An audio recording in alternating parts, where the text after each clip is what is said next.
蒂奇的2个妹妹已经在蜂巢岛登场，也难怪他会去找汉库克抢夺甜甜果实。当年马尔科曾说过，黑胡子的身体存在异性，或许就是他能吃下多个恶魔果实的原因。从黑胡子的海贼旗可以推断，他很可能存在3个心脏。后来尾田在海贼王的杂志中公开过黑胡子的母亲以及他2个妹妹的模样，不过他们是否还活着，剧情中却没有给出过介绍，因此有不少海迷推测黑胡子的2个妹妹就住在他体内，这也是黑胡子能吃2个恶魔果实的真正原因。他身体内一共有3个心脏，每个心脏都能承受1颗果实，而且还能解释黑胡子为什么不需要睡觉。2个妹妹会轮流接管身体，让他可以一直保持清醒。七武海制度废除后，黑胡子立马去九蛇岛抢甜甜果实，这段剧情让人非常不能理解。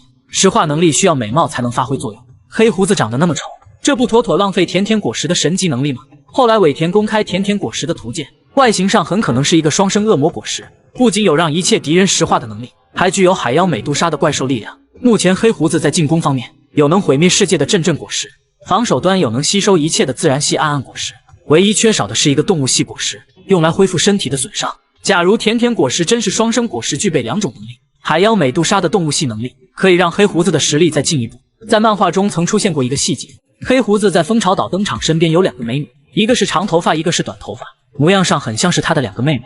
难道说尾田给出这个细节是表明黑胡子的妹妹还活着吗？他之所以去九蛇岛抢夺甜甜果实，并不是留着给自己所用，而是留给其中的一个妹妹吃，这样才能发挥出石化的能力。不过这只是海米一厢情愿的推测而已，更愿意相信黑胡子有3颗心脏，才能吃下3个恶魔果实。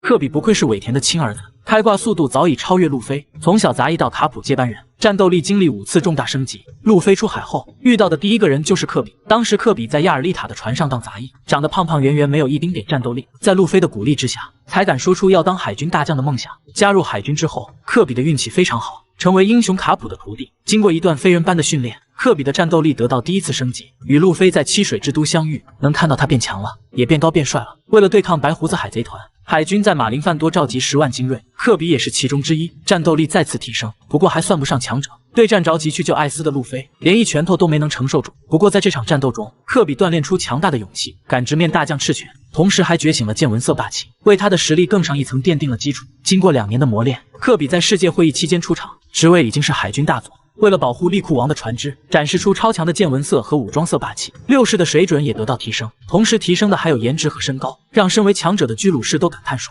科比拥有非常强大的战斗力。此时科比已经被称为英雄，因为他在洛基港事件中拯救了平民。后来我们才知道，科比还间接帮助过黑胡子击败传说级海贼王直。在世界会议上，藤虎连首利库王等人将七武海制度废除，科比作为 SWORD 的成员之一，前往九蛇岛抓捕第1美女汉库克。漫画一度将他的职位搞错，直接标注科比晋升为海军少将，可能是尾田觉得他升职太快不合理，又把职位修改成为大佐。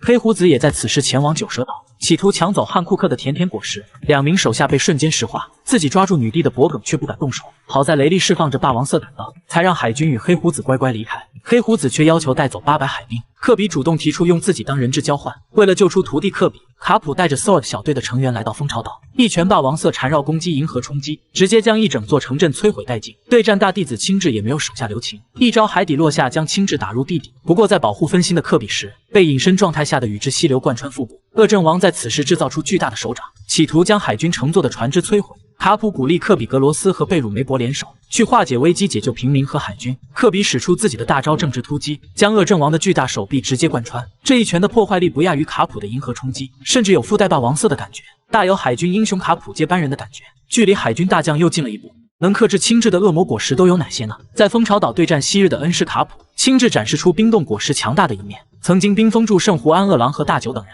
也让黑胡子都不敢轻易与他交战。不过有5个恶魔果实能克制青雉的冻果实，赤犬的岩浆果实绝对算一个。在顶上战争，青雉将海面冰封，导致包围壁无法升起。黄猿建议赤犬发动岩浆果实来融化冰块，赤犬立马使用流星火山，将海面的冰块全部消除。后来赤犬与青雉在庞克哈萨德争夺元帅，10天10夜的交战过后，赤犬以微弱的优势获胜，是否也能反映出岩浆果实对冻果实有克制作用？当路飞乘坐罗的潜水艇逃走时，青雉立马使用冰河时代，将整个海面冰封，说是阻止路飞逃走，更像是防止海军出动抓捕路飞。黄猿立马甩出8尺琼勾玉，将海面的冰块全部打碎。从此也能看出闪闪果实在破碎冰块方面很好用。贝加庞克在改造暴君雄时，与闪闪果实也做了结合，让他能使用镭射光线，对战所龙时能轻而易举融化一把剑。有如此高的温度，融化轻质的冰块也不算难事。艾斯的烧烧果实也能产生很高的温度。当年在马林范多对战轻质，就用火焰融化了冰块爆至嘴。现在是萨博吃下烧烧果实，实力可能比当年的艾斯更强。用火焰来克制轻质的冰块，可以说是轻而易举。能产生高温的恶魔果实还有一颗，就是超人系热果实。曾经的主人是动画原创人物阿奇诺，可以产生10000度的高温，能将刀剑等铁质物品轻松融化，甚至还能制造一个岩浆温泉，再坚硬的冰块也会变成水。后来热果实的主人变成大妈的儿子欧文，也能产生非常高的温度，能瞬间将海水加热到沸腾状态。不过欧文的战斗力太弱，即便果实存在优势，也会被轻质玩灭。阵阵果实可谓是最强超人系，拥有毁灭世界的力量。轻质在顶上战争对战白胡子，将对方冻成冰块之后，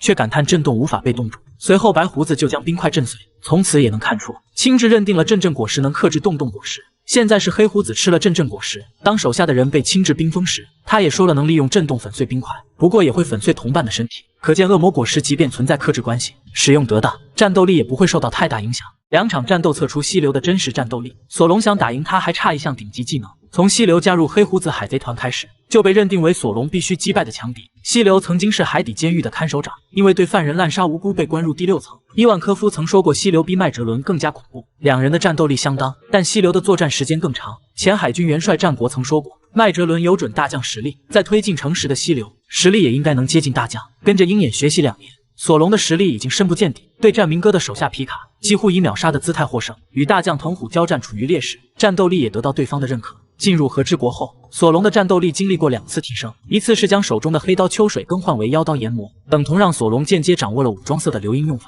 拖着重伤的身体依旧能砍伤凯多的腹部。后来与赏金13亿9千万的岩灾镜战斗，前期的索隆完全不是对手，妖刀炎魔还出来捣乱，在绝境之下，索隆觉醒霸王色霸气，斩断岩灾镜的一条翅膀，登基地狱之王。此时索隆的赏金涨到10亿1100万贝里，战斗力也是无限接近于大将的水平。按理说现在的索隆打赢溪流简直轻而易举。溪流加入黑胡子海贼团后只吃下了透明果实，很适合去某个地方看看，对战斗力的提升并不明显。不过溪流在对战莫利亚的时候展示过实力，靠着透明果实发动偷袭，轻而易举砍伤对方。莫利亚好歹也是气无海，赏金达到3亿2千万贝利。年轻的时候曾去和之国挑战世界最强生物凯多，不过以战败告终，所有的伙伴也被凯多杀掉。溪流能轻松偷袭成功，也能说明莫利亚的见闻色无法克制透明果实。在海贼王1087话中，溪流在隐身状态下攻击科比，卡普察觉到徒弟有危险，用身体挡住溪流手中的雷雨。那么问题来了，卡普为何不直接攻击溪流，反而要用身体抵挡呢？只能说明一点，卡普的见闻色也不能确定溪流的位置，只是靠着预见未来的见闻色，察觉到科比会有生命危险。通过溪流对战莫利亚和卡普的2场战斗可以确定一点，普通的见闻色霸气并不能发现隐身状态下的溪流，只能将见闻色开发到预见未来的地步，才能预判溪流的行动。索隆目前掌握见闻色霸气，却没有达到预见未来的地步。想要打赢溪流，将见闻色再提升一个档次是必须的。索隆拥有霸王色霸气，一旦学会最顶级的缠绕攻击，在与溪流的最终决战中，必定会轻而易举获胜。赤犬测出五老星战斗力的排名，科学防卫武神萨坦盛排第2，最强之人将会与索隆进行决斗。第5名，环境武神马卡斯马兹胜，穿着深蓝色的西装，留着长长的头发和胡子。赤犬骂五老星的时候，只有他没有说话。不过在伊姆出场时，马卡斯马兹胜的话很多。当伊姆想要清理不安分的国家时，他第一个站出来询问要灭掉的那盏灯。当伊姆想要使用贝加庞克的终极武器时，也是他表示同意，不在乎会不会伤害平民。马卡斯马兹胜给人一种巴结上司的感觉，身上没有明显的伤疤，不太像是一名战斗成员。第4名，农武神谢泼德石壁特胜，留着金色的头发和胡须，胸前还有一道伤疤。当赤犬骂五老星被天龙人骑在头上时，他表现出一副咬牙切齿的模样，有一种想战斗却不敢出手的状态。每次五老星集体出场，他的表现都不算突出。在玛丽乔亚召见香克斯，谢泼德石壁特胜也没有说话，他胸前有伤疤，表明他有一定实力，应该不算顶级强者。第3名，法务武神托普曼沃丘利胜，留有2撇8字形的胡子，额前有一般胎记，每次出场都坐在中间，有一种团队老大的感觉。面对赤犬的挑衅，他的表现有一点激动，直接用轻质的事情来责怪赤犬，被赤犬对了一句后也没有继续说话。托普曼沃丘利胜很可能会是背叛者。当伊姆要摧毁露露西亚王国时，只有他站出来反对，为普通人性命着想。如果革命军与天龙人真正开战，托普曼沃丘利胜的立场可能会发生改变。第2名，科学防卫武神杰伊戈路西亚萨坦胜，一头白色的卷发，还留着蓬松的白色胡子，左眼有一道代表强者的疤痕。面对赤犬的辱骂，萨坦胜表现很淡定，让赤犬最好乖乖闭嘴，有一股王者气势。赤犬面对他也没有继续嚣张下去，还有在召见香克斯的时候，其他人都在表达自己的观点，只有萨坦圣让门卫出去，体现他是做决定的人。萨坦圣正和黄猿一起前往弹头岛，对战路飞必定会展示出他真正的实力。即便路飞拥有霸禅和果实觉醒能力，也未必能轻松打赢萨坦圣。第1名，财务武神伊赞巴隆维内斯兽狼圣，身穿白色道袍，戴着一副眼镜，还拿着一把刀，很像是和之国的武士，配刀也可能是初代鬼彻。听到赤犬骂自己的时候，他表现得最愤怒，拿着刀有一种要和赤犬打一架的感觉。每次出场，内斯兽狼圣都在关注世界平衡，对各种强者的实力分析也很到位。如果草帽团的最终敌人是伊姆大人，索隆的对手必定是这位光头剑士。在那之前，索隆还得做好霸气和剑术的修炼。土星萨坦圣激战路飞，摧毁弹头岛，卡普惨遭暗算，生命垂危。海贼王1087话超前情报更新，一共有5张情报图。第1张是太阳系中的土星，配文是土星与书呆子。不出意外，五老星中的土星萨坦圣已经抵达弹头岛，与路飞爆发了激烈战斗。随着萨博的回忆完结，世界会议的遗留剧情基本告一段落，当下的故事主线还是弹头岛的冒险。五老星与路飞大战合乎情理，期待萨坦圣能展示他的果实能力，也能判断出五老星的战力强弱。第2张情报图是发生巨大爆炸的画面，很可能是介绍弹头岛的结局，被世界政府完全摧毁。五老星和黄猿出动时，带来了比屠魔令更强大的舰队，而且海军还在源源不断地朝着弹头岛派遣兵力。不管萨坦圣与路飞的战斗结果如何，弹头岛都无法保留下来。伊姆绝对不允许贝加庞克的科技成果落到海贼手中。此时也不用为草帽团担心，有桑尼号在就能安全逃走。接下来就是离开弹头岛的新冒险。路飞是去救薇薇还是卡普呢？第3张情报图是一只水獭头上顶着一个橘子，一种情况是代表贝加庞克，他头上一直顶着一个苹果，应该是交代贝加庞克离开弹头岛之后的去向。另一种情况就是代表土星萨坦圣，水獭代表他的恶魔果实。从五老星攻击萨博的剪影可以判断出，萨坦圣的头上有2个角，很像是水牛相关的恶魔果实，与水獭的模样完全不一样。第4张图是沙发被刀子捅漏气，很容易推断出是某个核心人物遭到了暗杀。弹头岛的剧情基本明了，卧底已经找了出来，暗杀不太可能出现，除非是路飞与萨坦圣战斗时被对方打漏气了。难道五老星真的很强？另一种情况就是卡普在蜂巢岛的剧情，他被黑胡子的干部们偷袭了。卡普深入黑胡子的老巢救克比，兵力上确实有很大的劣势，即便能轻松揍轻质一顿，也很能对付黑胡子海贼团的其他干部。几个人一起围攻卡普，外加溪流的隐身果实偷袭，卡普受伤很难免。即便是卡普遭到暗算，也不会被黑胡子海贼团轻易打败。第5张情报图表明的是正义，给人一种不好的预感。海军中的重要人物，他们坚持的正义基本公开了，只有卡普所坚持的正义还未确定。如果出现他的回忆画面，很有可能是卡普在蜂巢岛受到重创，生命安全都很难保证。不过战国与贺婆婆已经知道卡普去了蜂巢岛，这2位老将出马，不能说击败黑胡子海贼团，救走卡普并不困难。以藏极限一换一干掉 CP0 成员马哈，年轻大妈登场，颜值不输女帝汉库克。海贼王1068集更新，和之国最终之战开始。佐乌的相主正在和之国近海，他询问桃之助自己是否可以参战。为了迎接乔伊波伊，才不远万里来到此地。桃之助告诉大和，他并不打算在此时开国。玉田撕掉了日记最关键的一页，罗杰找到的 One Piece 是什么也不清楚。在一切未定之前，他不想让和之国陷入危险之中。不过在大和看来，桃之助是将世界带来黎明的人。弗兰奇来到鬼岛之上，救下失去意识跌落向大海的索隆。此时的会场内部已经被大火笼罩，乌索普带着小菊正逃往凯多的府邸。以藏遇到 CP0 的小队长和成员马哈，他们表示白胡子的残党本应该被处死，不过目标是草帽一伙，可以暂且放过他。以藏没有理会他们的话，朝着2位 CP0 成员攻击，身体被纸枪击中后，干掉马哈，完成1换1。见到同伴的尸体， CP0 小队长非常绝望，他不明白以藏为何要帮助路飞。五老星在此刻打来电话，命令 CP0 必须在鬼岛干掉路飞。他们也在担心路飞会获胜，以防万一才下达此命令。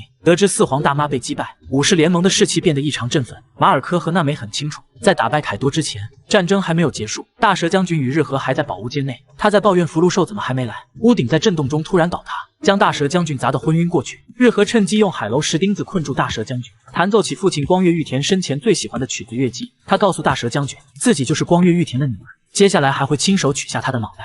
此时的鬼岛穹顶之上，凯多与路飞还在进行激战，没有开启4档的路飞在力量上完全不是对手。此时凯多已经察觉到自己的盟友玲玲已经战败，路飞对此非常开心，评价罗和基德是很强的家伙。对于大妈被击败，凯多变得非常伤心。他回忆起第一次与玲玲相遇的画面，那是自己只有15岁，大妈还没有发福，是一位身材和颜值都不输女帝汉库克的美女。玲玲告诉凯多，她会成为大海之王的女人，还让他最好小心一点洛克斯，因为那家伙不是一个好人。一段回忆过后，凯多变得异常激动，流着眼泪进入暴走模式。路飞也在此时开启4档，变成蛇人形态进行战斗，不计其数的拳头打在凯多脸上，却没有造成任何有效伤害。对于凯多的伤感，路飞表示并不关心，当下唯一要做的事情就是将凯多赶出和之国。尾田公开攻击最强的3颗恶魔果实，多拉格很可能吃了动物系幻兽种。说起最强的恶魔果实，一定会认为是橡胶果实，它还有另一个名字——人人果实幻兽种尼卡形态。路飞在鬼岛屋顶对战凯多，脑袋挨了一记霸蝉狼牙棒，成为传说中的太阳神尼卡，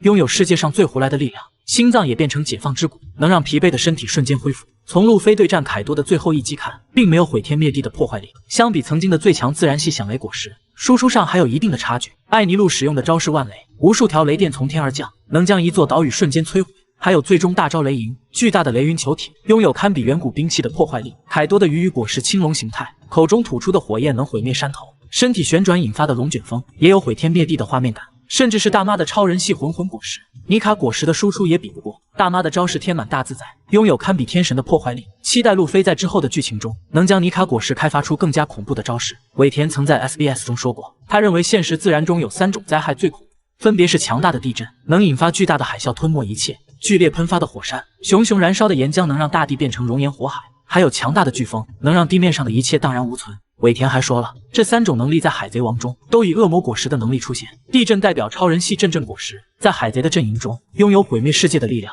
第一任能力者是白胡子，在顶上战争差点将马林范多摧毁，白胡子也靠着这颗恶魔果实被世人称为世界上最强的男人。第二任能力者是黑胡子，目前也是4位海上皇帝之一。火山喷发代表岩浆果实，在海军的阵营中，能力者是赤犬，拥有世界上最顶尖的攻击力。流星火山能让大地变成熔岩火海，赤犬也是靠着岩浆果实的输出，击败大将亲自当上了海军元帅。飓风代表的恶魔果实还未公布，从尾田喜欢用对称手法来看，第3颗恶魔果实应该是动物系幻兽种，拥有操控飓风的能力。当年路飞在罗格镇被巴基处刑，多拉格出场时天空雷电交加，最后用一股能摧毁石头的飓风护送草帽团顺利出海。而且革命军也是区别于海军和海贼的第3方势力团，从此是否可以推断出多拉格是吃力某种动物系幻兽种恶魔果实，拥有操控飓风的特别能力，战斗力至少不会比黑胡子和赤犬差。十字工会进攻推进城招兵买马，卡普重伤解救科比逃离蜂巢岛。休刊4周后，海贼王1087话将在7月17日正式更新。目前已经确定1087话的标题为 D 的意志继承。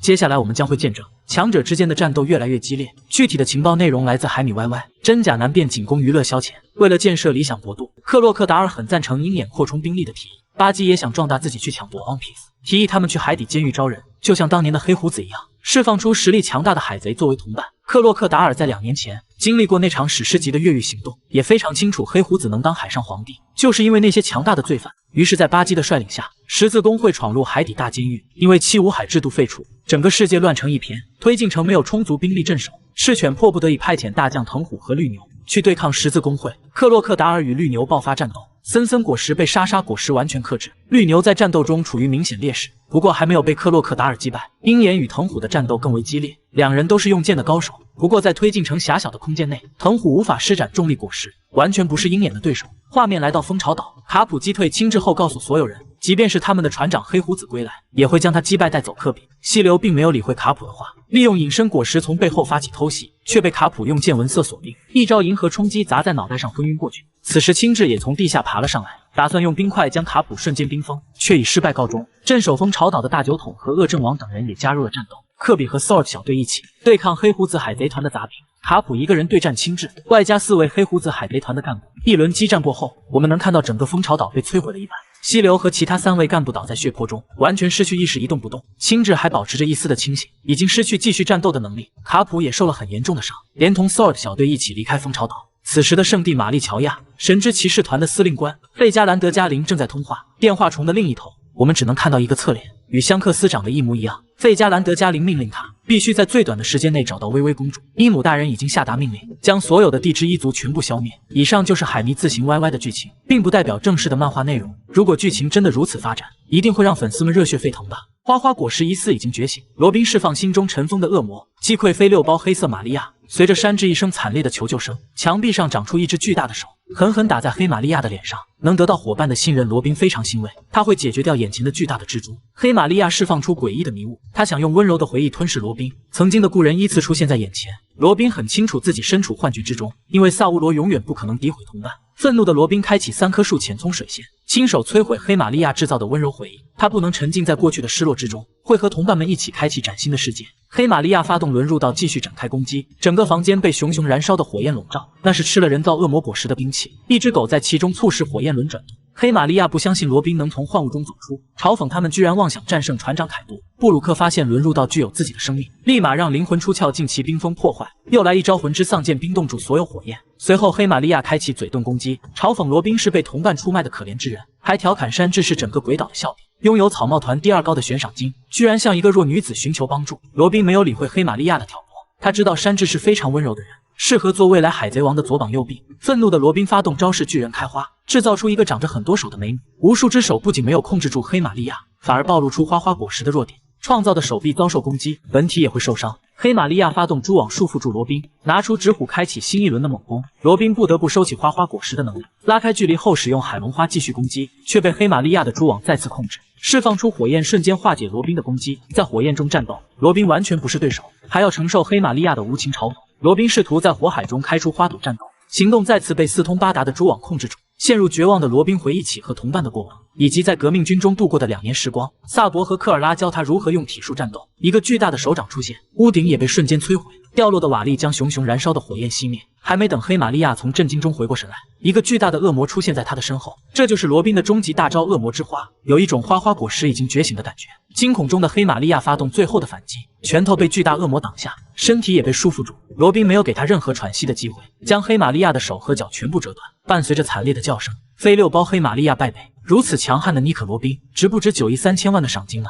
挑战世界最强男人白胡子有何后果？3人从小屁孩成为海上皇帝。克洛克达尔的断手之谜终于解开。17岁出海后，艾斯的名气一路飙升。他告诉香克斯会取下白胡子的脑袋，慎平不允许艾斯向白胡子发起挑战。2人大战5天5夜，耗尽体力，双双倒地。白胡子海贼团也在此刻来到战场。艾斯立马制作一面火墙，让同伴们快点逃走。白胡子将艾斯击败后，邀请他当自己的儿子。之后，艾斯成为白胡子海贼团的2番队长，在追捕叛逃者第7时，败给吞噬一切的暗暗果实。最终在马林范多丧命赤犬的岩浆拳头之下，顶上战争开打后，鹰眼立马站出来挑战白胡子。他想测试自己与世界最强男人之间的差距。黑刀叶挥出的斩击被钻石乔兹挡下，连与白胡子直接交战的资格都没获得。亲自将阵阵果实制造的巨大海啸冰封后，立马向白胡子发起进攻，被一拳从空中击落。第2次挑战将白胡子完全冰封，却感叹震动无法冻住，随后便被钻石乔兹撞飞后吐血。黄猿企图用斩首战术干掉白胡子，8尺琼勾玉被不死鸟马尔科挡下，自己还挨了一脚撞坏一面城墙。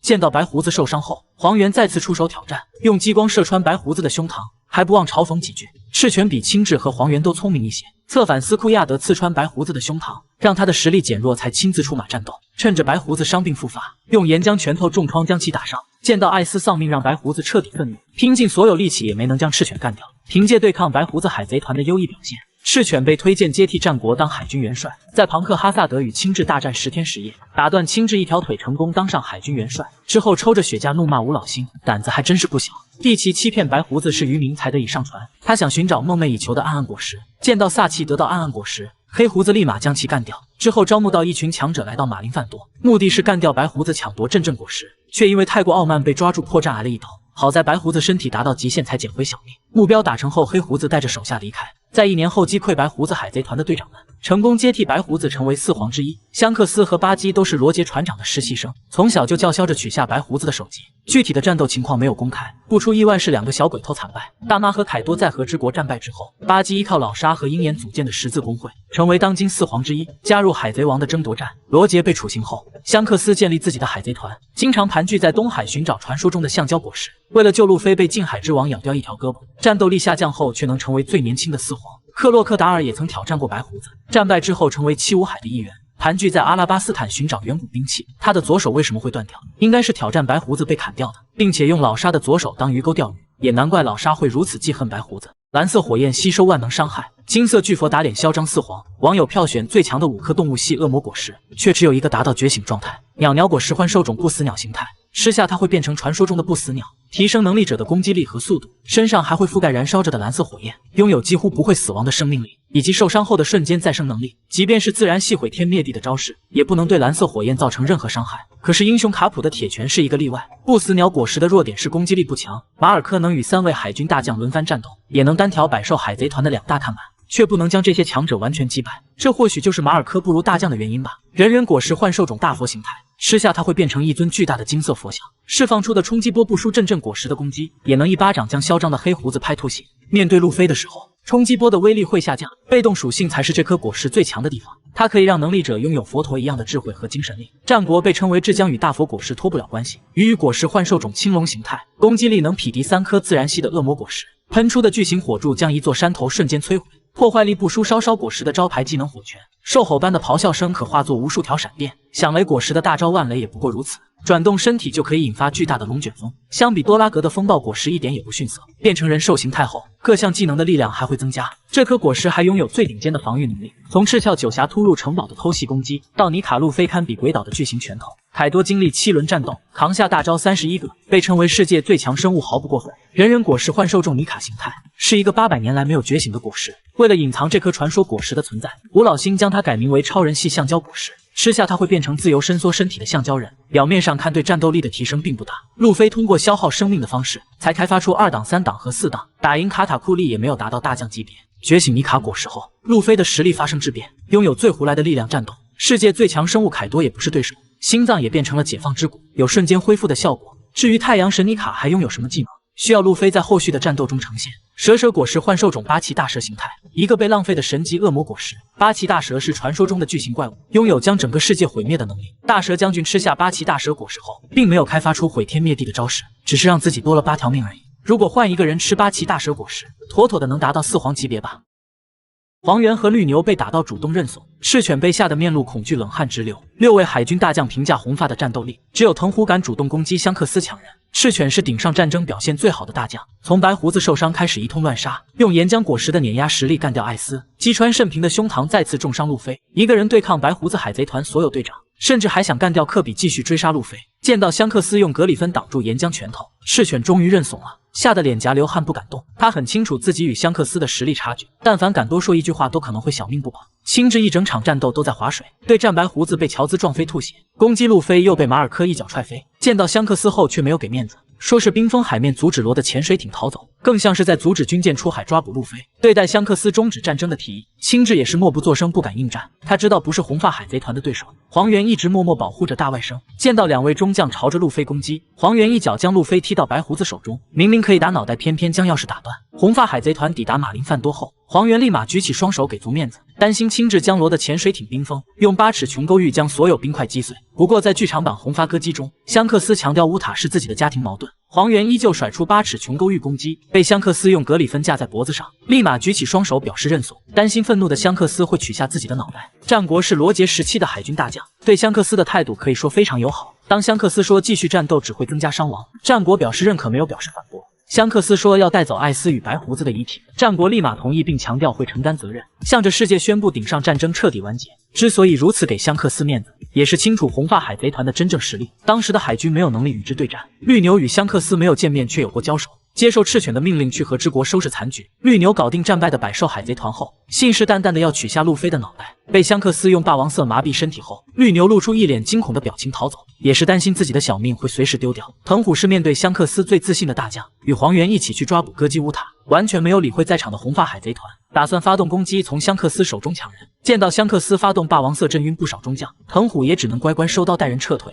看完海军大将面对香克斯的态度，还会相信大将和4皇属于同一级别吗？如何用最快的时间看完海贼王1060集动画，告诉你最精彩的时刻在哪些集，也帮你剔除与漫画无关的一些剧情。第1集到53集是东海冒险篇，讲述主角路飞一人一统出海，寻找伙伴成立草帽团进入伟大航路的故事，忽悠副船长索隆成为第1位伙伴，找到乌索普当狙击手，以及第1艘海贼船梅利号，去海上餐厅找到航海中必备的厨师山治，打败恶龙海贼团，招募最重要的航海士纳姆。此时路飞的赏金达到3000万贝里，5个人怀揣着梦想正式进入伟大航路。第54到61集是动画原创千年龙篇章，路飞帮助千年龙回到家乡，与漫画剧情无关，可以跳过。第62到130集是阿拉巴斯坦篇，讲述路飞帮助薇薇公主击败克洛克达尔的故事。在此期间招募到乔巴以船医的身份上船，薇薇也成为草帽团的伙伴，碍于公主身份才没有出海。还有3场战斗值得关注，娜美对战为双手指，索隆觉醒斩断钢铁的力量，击败吃下快斩果实的达兹波尼斯。路飞3次对决克洛克达尔，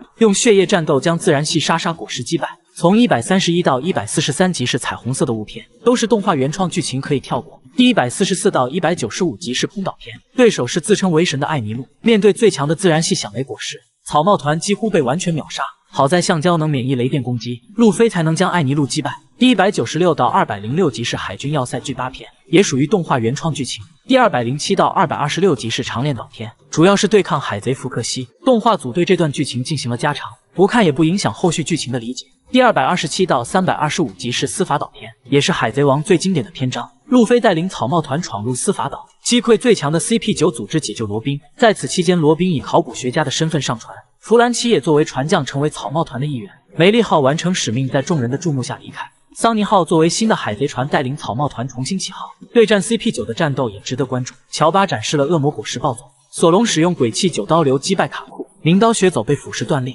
路飞开启最强锁血挂，击败800年最强的 CP9 成员路奇。第326到335集是旗帜猎人篇，又是动画原创剧情，可忽略。第336集是乔巴特别篇，为了可爱的乔巴也得去看一看。第337到381是恐怖3维帆船篇，对手是七武海莫利亚。在此期间，布鲁克以音乐家的身份上船，草帽团为了打败路飞，使用了10多种组合技能战斗。击败莫利亚之后，七武海豹军熊奉命抹杀草帽团。